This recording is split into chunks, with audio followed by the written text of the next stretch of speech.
Beneath the domes and minarets of Istanbul, in the twisting alleys where shadows clung to stone walls, a different world thrived, hidden from the prayers of mosques and the bustle of bazaars. These were the smoke-filled dens of opium, where flickering lamps illuminated faces lost in a haze and where dreams and despair mingled in equal measure. Poets, wanderers, and outcasts gathered in their dim glow, chasing visions beyond the reach of ordinary life.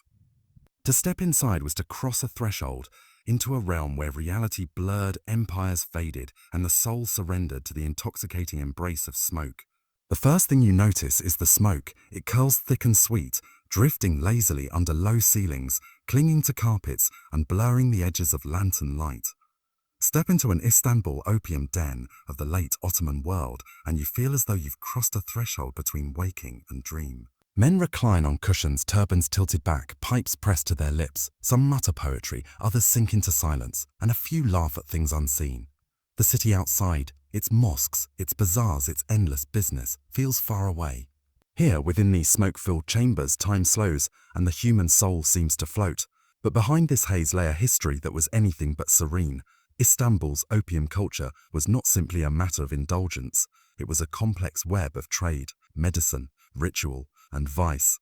Ritual and vice. To some, opium was a sacred bomb, easing pain and inspiring thought.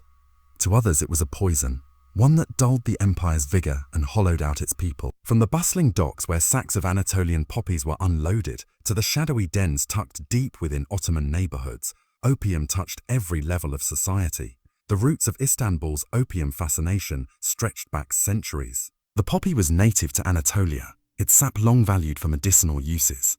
Apothecaries in the city's bazaars sold opium tinctures alongside spices and perfumes. Physicians prescribed it for sleeplessness, coughs, and the aches of daily life.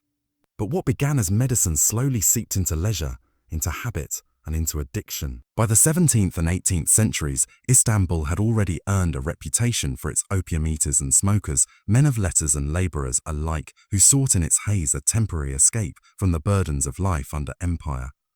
To understand why opium gained such power, one must look at the city itself. Istanbul was a crossroads, perched between Europe and Asia, a gateway for goods and ideas that flowed along caravan routes and sea lanes. Opium, cultivated in Anatolia and beyond, passed through its markets in staggering quantities. Merchants profited, governments taxed, and smugglers thrived. The dens that mushroomed across the city were not hidden secrets. They were open, sometimes even tolerated, so long as the trade filled coffers. Inside these dens, one found a strange equality. The rich reclined beside the poor, the scholar beside the sailor, the mystic beside the criminal. A pipe was passed, a lamp lit, and all distinctions blurred in the smoke. Some came to chase visions, others to numb hunger, and a few to compose verses of poetry that spilled from drugged lips onto the pages of Ottoman literature. Travelers from abroad marveled at the sight, their accounts painting Istanbul as both alluring and depraved. Yet beneath the exotic allure was a darker story. For many, opium was not a choice but a trap. Laborers who sought relief for aching backs found themselves unable to work without it. Soldiers recovering from wounds became lifelong dependents of the pipe. Families watched as wages disappeared into smoke and loved ones slipped into stupor. What began as indulgence often ended in ruin, and still the dens thrived. They were more than places to smoke. They were social hubs, places where gossip spread, politics whispered, and plots hatched. In their cushions and corners, Istanbul's opium culture mirrored the empire itself, decadent, fractured, haunted by both brilliance and decay. This is the story of that world, of the smoke-filled dens that became both sanctuary and snare. It is a story of medicine turned vice, of trade turned addiction, of poetry entwined with poison. And it is a story that reveals, in the haze of opium, the shifting soul of a city perched at the edge of empires. Long before the smoke-filled dens of Istanbul lured men into hazy trances, the poppy fields of Anatolia swayed gently under the sun. The land itself was the beginning of the story. Rich soils in central Anatolia, Afyon, Konya, Kayseri, produced some of the world's finest opium. For generations, farmers rose at dawn to score the green poppy pods, collecting the milky latex that oozed out and hardened into a dark, sticky gum. This gum, bitter to the tongue yet powerful in its effects, was dried, pressed, and carried by caravan to the capital. Opium was not always associated with decadence or destruction. In its earliest forms, it was medicine. Ottoman physicians, building upon centuries of Islamic and Greco-Roman medical knowledge, regarded opium as one of the most important remedies in their pharmacopoeia. They called it Afian, word derived from the Arabic afian, itself from the Greek opium. Apothecaries along Istanbul's Grand Bazaar sold opium in little packets, as common as cloves or saffron. A few drops of opium dissolved in syrup could calm a child's restlessness. A pellet the size of a chickpea might soothe the pain of kidney stones or ease the relentless cough of tuberculosis. Ottoman doctors recommended it for sleeplessness, melancholy, fevers, and even heartbreak. Opium, one 16th century physician wrote, is a gift that brings silence to pain and rest to the weary. For the sick and the poor, it was nothing short of miraculous, but medicine is a double-edged sword. The same qualities that made opium a healer also made it a beguiling escape. Once the immediate relief faded, the body craved more. Ottoman poets and mystics were among the first to explore opium's other side, not merely as a bomb, but as a doorway to altered states. In smoky gatherings, men chewed pellets or brewed opium teas, speaking of visions and inspirations. To some, the drug seemed almost divine, a key to unlock hidden truths of the universe. The trade in opium was not confined to medicine cabinets and spiritual circles. By the 17th century, it had become one of the empire's most lucrative exports. Caravans carried bricks of Anatolian opium across Persia and India. Ships loaded with sacks left the docks of Izmir and Istanbul, destined for European ports hungry for exotic drugs. The Ottoman treasury took its cut, taxing farmers, merchants, and buyers alike. In this sense, opium was both lifeline and liability, fueling the empire's economy while quietly sowing dependency among its people. Istanbul, as the beating heart of the empire, absorbed the largest share of this opium trade. Street vendors sold little black pellets wrapped in paper to customers who used them as casually as Europeans used tobacco. Pilgrims heading for Mecca stocked up on opium for the long journey, believing it would cure fatigue and ward off illness. Even soldiers on campaign were known to carry small lumps in their belts, using it to dull hunger and calm nerves before battle. Yet the line between use and abuse was a thin one. A city doctor might prescribe opium for sleeplessness, but his patient could soon find himself unable to rest without it. A merchant might chew a pellet for stomach pain, then discover that his appetite for the drug grew stronger than his appetite for food. Slowly, Istanbul's relationship with opium shifted from cure to craving.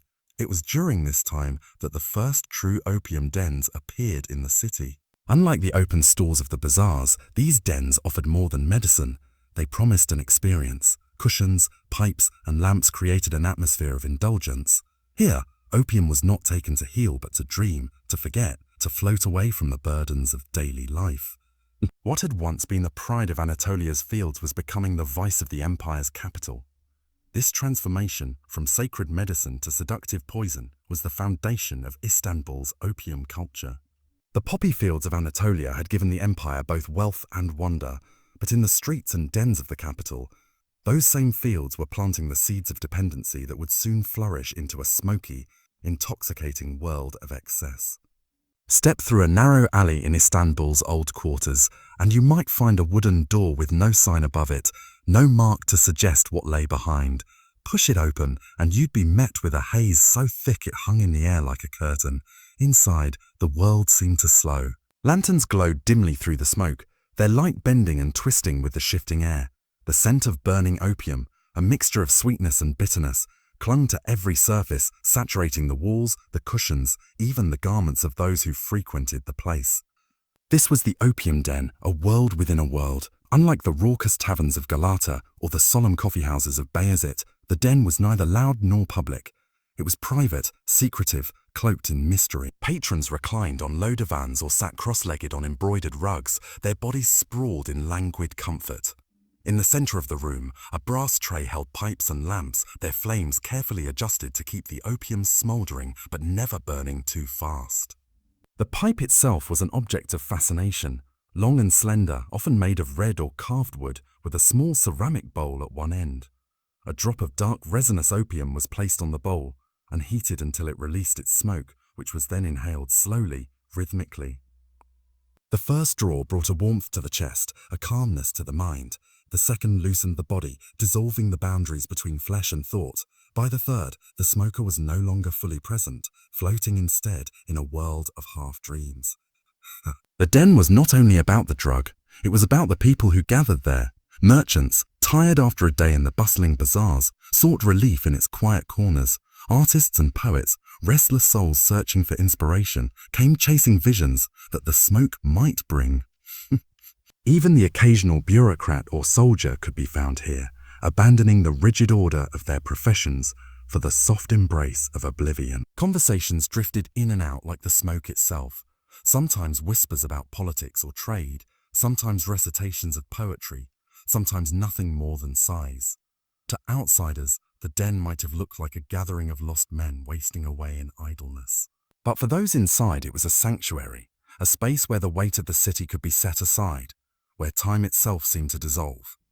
Women, too, were not entirely absent. Though far less visible in public life, some women, particularly from wealthier or more bohemian circles, ventured into private dens. They reclined beside their male counterparts, veiled not only in cloth but in secrecy. For them, as for men, opium was an escape from constraints, a chance to slip away from the rigid rules of society and enter a world where nothing mattered but the smoke curling upward toward the ceiling. Each den had its keeper, usually an older man who prepared the pipes, managed the supply, and ensured a certain order was kept. He was part host, part apothecary, part gatekeeper. It was his job to maintain the atmosphere.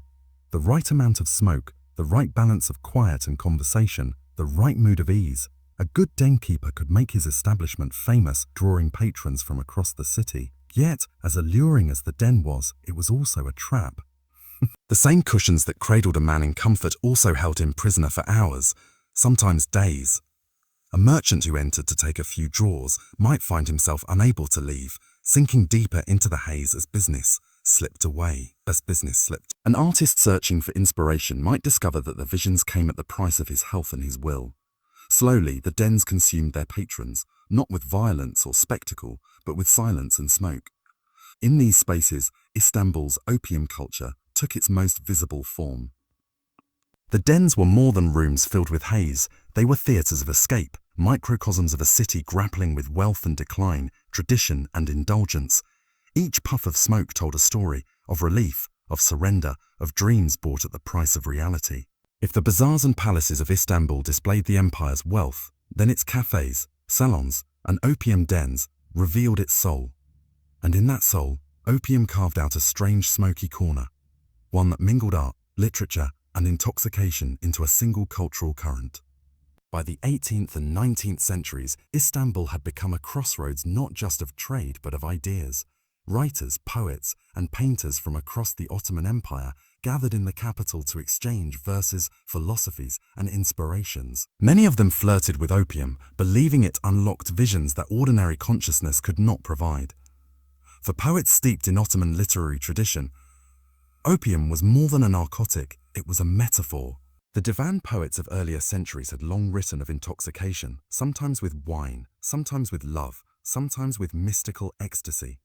Opium added another layer to this imagery. A single pellet could transport a poet into a state where words flowed like water, where melancholy transformed into verse. Some poems, recited in the half-lit dens, described the rising smoke as a bridge to the heavens, carrying the soul beyond the limits of the body. Painters, too, fell under its spell. Though Islamic tradition often limited depictions of the human form, Istanbul's 19th century artists, exposed to European styles, began to experiment. In opium haze, they painted landscapes that shimmered with dreamlike intensity, colors brighter than life, horizons bending into impossible shapes. A few dared to capture the dens themselves, though always discreetly presenting shadowy interiors with reclining figures half hidden by smoke. These paintings rarely saw the light of official exhibitions, but they circulated quietly in private collections, whispered about as curiosities of the Bohemian underground. The most notable influence, however, was in storytelling. Istanbul's writers were not immune to the literary fashions sweeping Europe, where opium had already left its mark. In London, Thomas de Quincey's Confessions of an English Opium Eater had shocked and fascinated readers. In Paris, Charles Baudelaire had penned artificial paradises, romanticizing hashish and opium as portals to the imagination. Ottoman intellectuals, reading these works in translation, drew parallels with their own city's smoky sanctuary. A new generation of Istanbul's writers began to weave opium into their tales. Short stories describe characters drifting between reality and dream, their lives shaped as much by smoke as by fate. Plays hinted at bureaucrats who lost themselves in dens after long days of service, or lovers who turned to opium to dull the pain of separation. Though never entirely mainstream, these works revealed a cultural fascination that the authorities could not ignore. Among the most avid consumers of opium's cultural aura were the city's European residents. Diplomats, merchants, and adventurers living in the foreign quarters of Pira and Galata heard tales of Istanbul's dens and sought them out, returning with stories coloured as much by fantasy as fact. In their travelogues, opium dens became exoticized stages, orientalist spaces of mystery where East and West collided. These accounts, often exaggerated, added to the myth of Istanbul as a city of shadows and temptations, luring readers in London or Paris with promises of forbidden experiences. It was in these circles, poets, painters, travellers, that Istanbul's opium culture crossed from mere indulgence into art. Smoke became symbol, intoxication became metaphor, and addiction became a quiet theme lurking beneath the surface of creativity. Just as Paris had its hashish clubs and London, its opium parlours, Istanbul carved out its own bohemian identity through the haze of the poppy. But behind the poetry and paintings, a darker truth lingered. For every artist who claimed inspiration from the drug, countless others were swallowed by it. Not every vision produced a masterpiece, and not every dream ended in enlightenment. Often, the dens drained their patrons of vitality, leaving behind only fragments of unfinished works and the hollow remains of ambition. The cultural glow of opium was undeniable, but so too was its destructive shadow. This duality, opium as both muse and menace, was what made Istanbul's experience unique. In the heart of the Ottoman capital, creativity and dependency became intertwined, producing beauty even as it hollowed lives. By the 19th century, the haze of Istanbul's opium dens was no longer just a private indulgence. It was a public issue. The Ottoman Empire was already grappling with pressures on all sides: foreign debt, nationalist uprisings, and the slow erosion of imperial power. In this climate of uncertainty, opium was both a resource and a liability. For the state, opium was money. Taxes on Anatolian poppy fields and opium sales filled imperial coffers. Export duties brought much-needed silver into the treasury. European traders clamoured for Ottoman opium, especially in Britain and France, where pharmaceutical companies demanded it for morphine production. The empire could not afford to ignore such profits. In fact, in many provinces, opium was a state-protected crop, its cultivation encouraged, its trade regulated. But within the capital, the problem was different. Istanbul's dens were no longer hidden curiosities. They had multiplied, spreading from shadowy alleys into entire neighbourhoods.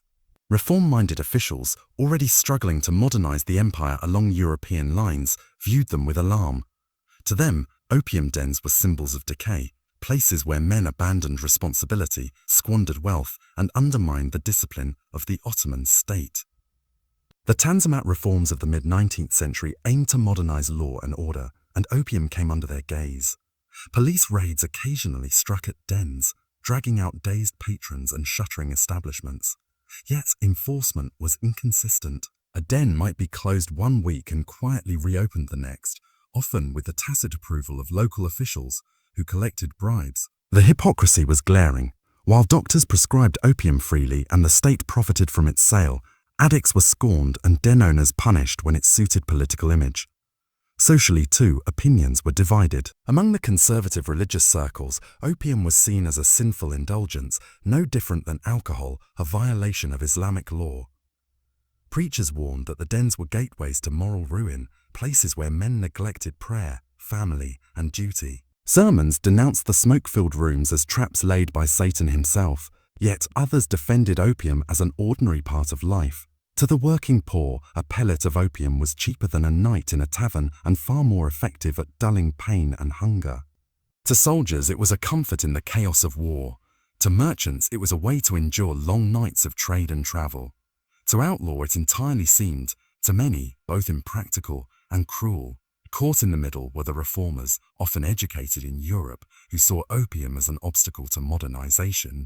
They argued that a modern empire required sober citizens, disciplined soldiers, and efficient workers, not men lost in smoky trances. Articles in reformist newspapers decried the dens as relics of a backward age, calling for stricter regulation and even outright prohibition. These calls echoed the growing temperance movements in Europe, though they were often met with skepticism in Istanbul, where opium was too entrenched in daily life to be easily removed. International politics also complicated matters. European powers, particularly Britain, were deeply invested in the global opium trade. The same empire that fought the opium wars in China also imported Anatolian opium for medical and industrial use. Western diplomats in Istanbul sometimes criticized the city's dens as barbaric, even as their own nations profited from the very same substance.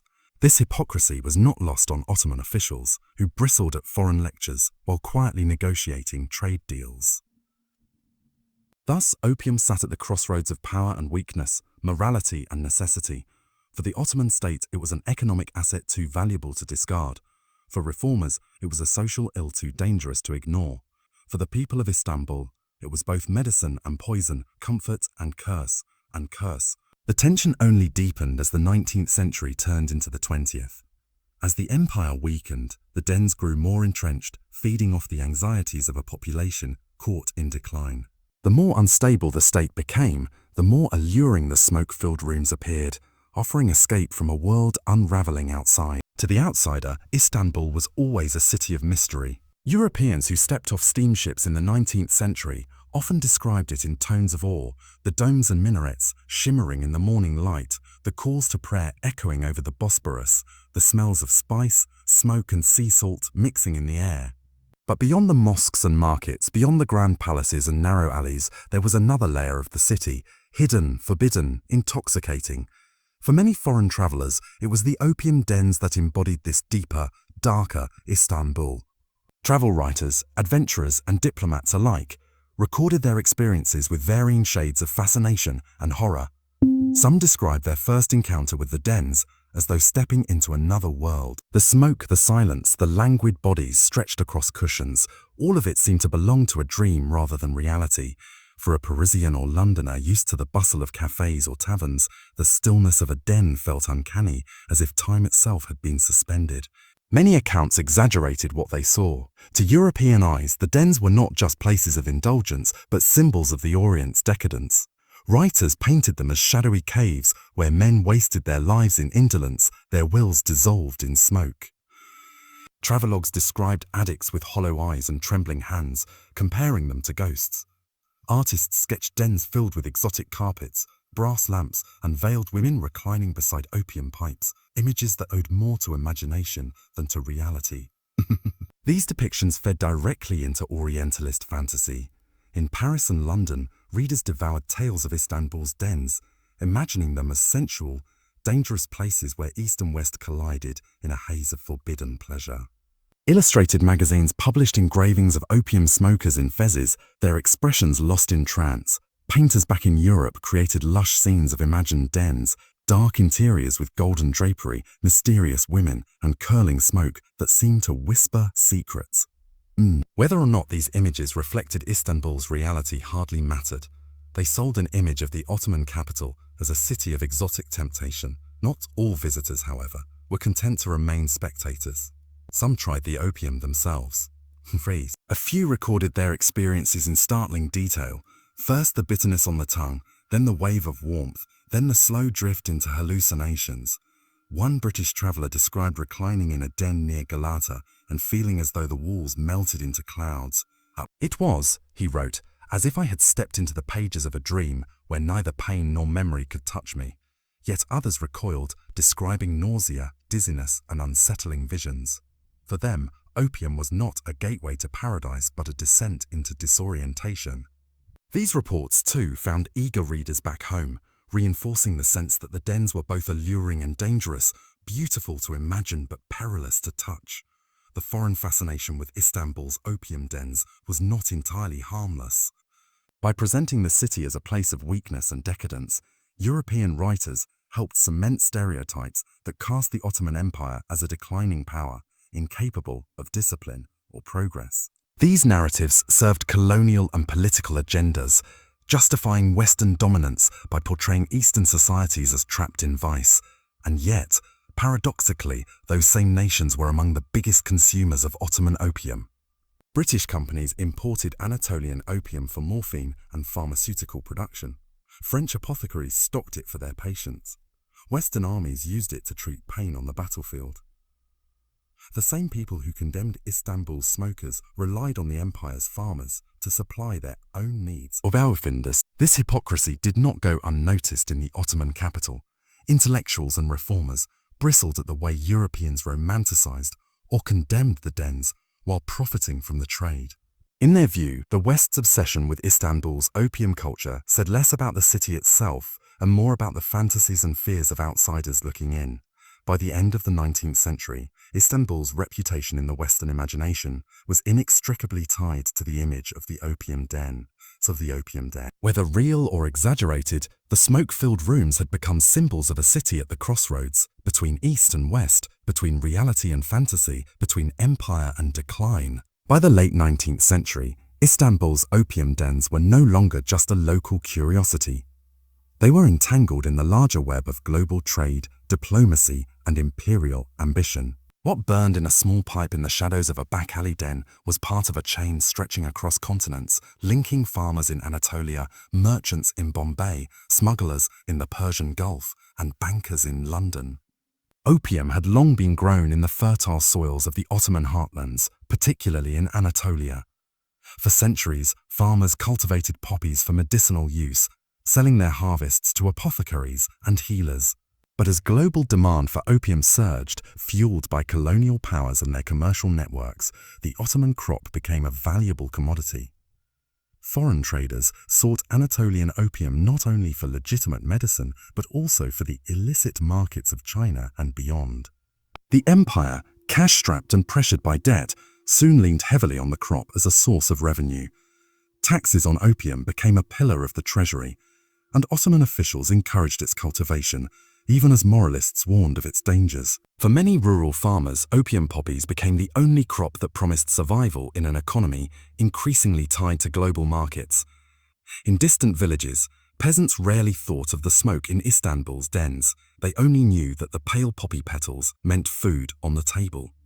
But while the Ottomans relied on opium, so too did the colonial powers. Britain, fresh from its victories in the opium wars against China, controlled vast networks of trade through India. French traders funneled opium through their colonies in Southeast Asia. Smuggling routes ran across the Persian Gulf, the Levant, and the Mediterranean. Istanbul, positioned at the crossroads of Europe and Asia, became a hub not only of consumption but of transit.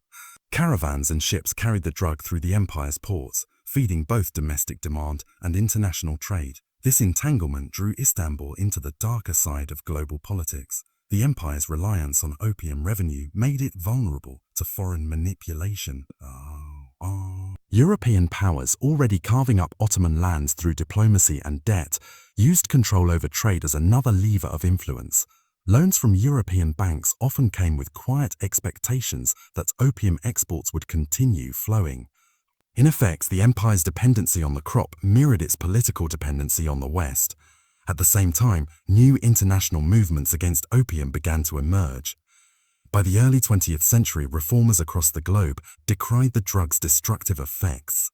Conferences were held in Shanghai and The Hague, calling for restrictions on production and trade. The Ottoman Empire found itself in a contradictory position, publicly condemning the dangers of the drug while privately depending on its profits. In Istanbul, officials debated, should they side with the reformers and risk economic collapse or maintain the trade and bear the moral cost? Smugglers exploited this tension. Along the Bosphorus, in the shadow of palaces and mosques, ships carried illicit cargo under the cover of night. Merchants bribed customs officials to look the other way. Entire fortunes were built on the backs of hidden shipments. Istanbul, once famed as the meeting point of East and West, now found its reputation tarnished as a key artery in the narcotics trade.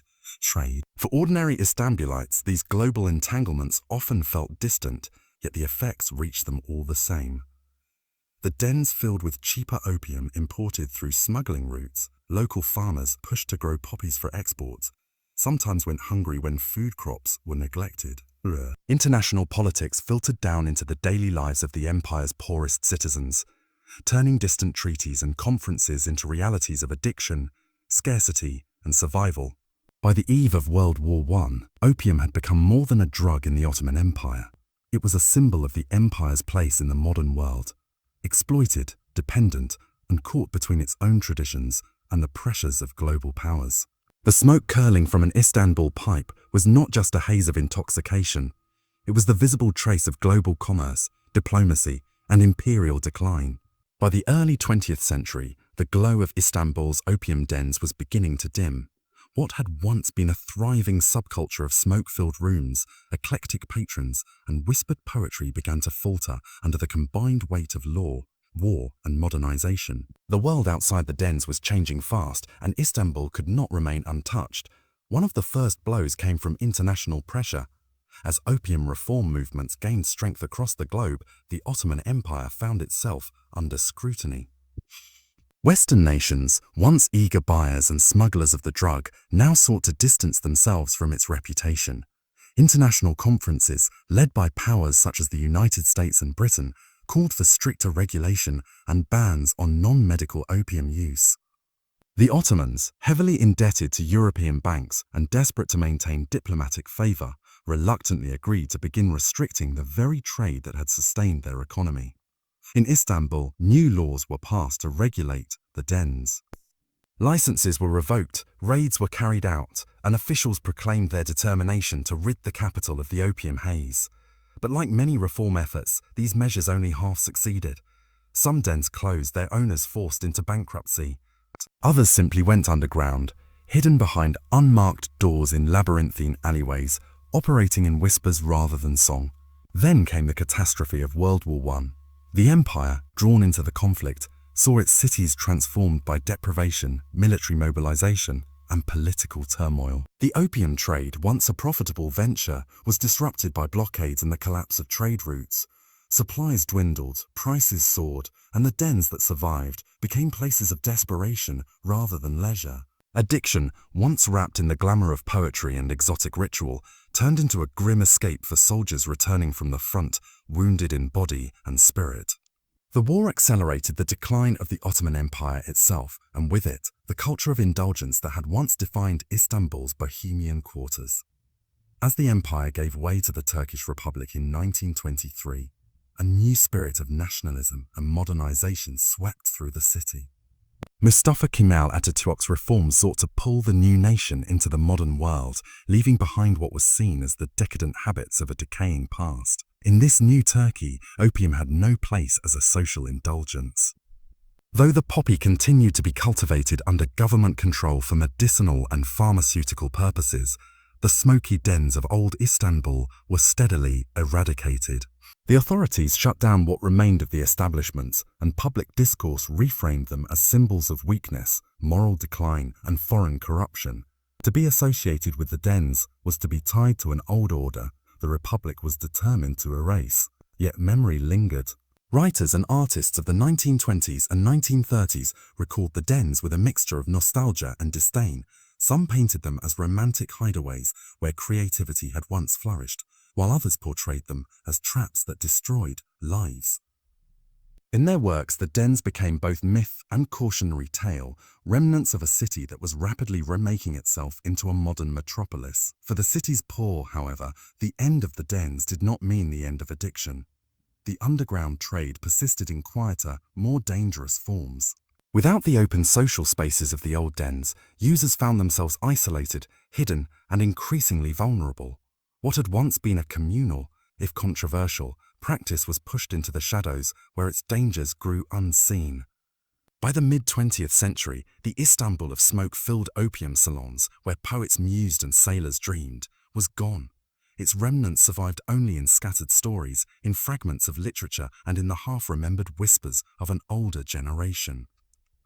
The city itself had moved on. New boulevards, modern buildings, and bustling industries rose where the dens had once thrived. But beneath the surface, the ghost of the opium haze still lingered, a reminder of a time when the empire's crossroads city embraced the drug that would later haunt its memory. The story of Istanbul's opium dens is not just a tale of intoxication. It is a mirror held up to the complexities of empire, trade, art, and human longing. For centuries, these smoke-filled rooms reflected the paradox of the Ottoman world, a society striving for grandeur and order, yet irresistibly drawn to the dreamlike escape of the opium haze. In the dens, poets and philosophers wrestled with visions that blurred the line between inspiration and delusion. Sailors and wanderers found fleeting solace from the hardships of their journeys.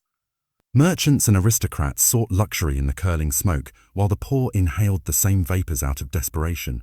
Within those dimly lit walls, the distinctions of class, religion, and nationality often faded. Everyone was equal before the pipe. But the dens also reveal the costs of indulgence. Addiction eroded lives, families, and communities, leaving behind scars that neither poetry nor wealth could disguise. The city's reliance on opium revenue tied it to global networks of exploitation and smuggling, leaving Istanbul vulnerable to the same imperial pressures that ultimately fractured the Ottoman world. In this way, the dens became both a sanctuary and a trap, a symbol of freedom and decay. As Istanbul transformed in the 20th century, the dens faded into memory. Yet their influence lingered, shaping literature, music, and cultural memory. European travelers carried stories of the dens back to Paris and London, where they fed the romanticized fascination with the Orient that colored Western art and imagination. Turkish writers, meanwhile, used the dens as a lens through which to critique both the empire's decline and the disorienting pace of modernization. In the global story of narcotics, Istanbul's opium dens stand as a crucial chapter. They remind us that the drug trade is not just an economic or political issue, but a deeply human one, bound up with dreams, despair, and the search for transcendence. Just as the opium wars reshaped China and the opium salons of Paris influenced European art, so too did Istanbul's dens reflect and shape the fate of a city at the crossroads of continents. Even today, when the dens themselves are long gone, their echoes can still be felt. In the winding alleys of the old city, where the scent of coffee and tobacco now fills the air, one can almost imagine the faintest trace of opium smoke lingering like a ghost. It serves as a reminder that history is not only written in palaces and battlefields, but also in the hidden corners where people gathered to dream, to escape, and to lose themselves. Perhaps the greatest lesson of Istanbul's opium dens lies in this contradiction. They were places of both beauty and ruin. They inspired art, music, and a certain kind of brotherhood, yet they also exposed vulnerabilities that hastened decline. To remember them is not to glorify their haze, but to understand the complex forces, social, cultural, and political, that shaped a city and an empire. As the last ember of the opium pipe faded, so too did the world it represented. The Ottoman Empire crumbled, and the Turkish Republic rose from its ashes, carrying with it the determination to leave such indulgences behind. But the memory of those dens, with their flickering lamps and heavy smoke, remains a haunting fragment of Istanbul's past, a past where dreams and despair swirled together in the haze, forever etched into the soul of the city.